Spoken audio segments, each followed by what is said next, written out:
for me, theology is an act of worship.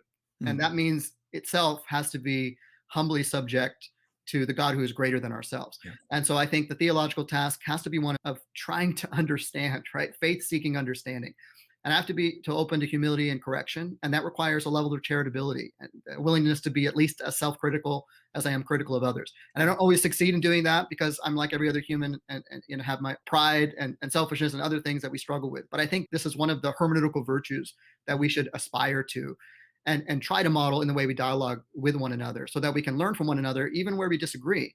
And at least those of us that agree on the standard of scripture, we can rally around that as a common standard and say, I disagree with your interpretation. I think maybe it amounts to contradiction here or here. But at the end of the day, if I actually thought scripture taught that, I would agree with you. And we have some standard that's greater than ourselves that we can look to and have a dialogue around in a charitable way that's seeking the truth that is always greater than any of our limited fallible understandings.